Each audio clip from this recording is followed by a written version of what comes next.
Hello বন্ধুরা, তোমাদেরকে আবার একটা মিনি ব্লগে স্বাগত জানাই। তো আজকে সেজেগুজে চলে এসেছি মিদনাপুর ফুড অ্যান্ড আর্ট ফেস্টিভ্যালে। তো চলো বিপি, আমরা এখন মেলার মধ্যে প্রবেশ করি। আর যদি কিছু নতুন কিছু দেখতে পাই তাহলে ওটা খাবো। তো নতুন কিছু বলতেই কিন্তু দেখতেও পেয়ে গেলাম, সেটা হলো কেক আর কুইন্সের পক্ষ থেকে ওয়াফলি। নতুন বেশ এগুলো কিন্তু ইন্টারনেটে বেশ ভাইরাল, তাই আমরাও ভাবলাম এই ওয়াফলি চাট একটা আমরা নিয়েছিলাম, যেটা আমাদের পড়েছিল 100 রুপিস।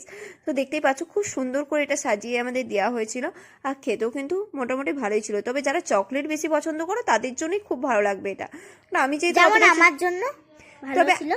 আমি যেহেতু চকলেট অতটা পছন্দ করি না, তাই আমার অতটা বেটার লাগেনি। তবে চলো, এরপরে আমরা চলে এলাম আইসক্রিম খেতে। এই ঠান্ডাতেও কিন্তু আমার ভাইজিরা আইসক্রিম খেয়েছে। ওই দেখো পিসিমণি, কটন ক্যান্ডি তৈরি হয়েছে, চলো আমরা দেখবো আর আইসক্রিমও খাবো। তারপরে আমরা জাম্পিং এ যাব। সেই মতো আমরা জাম্পিং এও চেপে গেছি। আর আরে 1 মিনিটের মিনি ব্লগে আর কত বলবি, টাটা।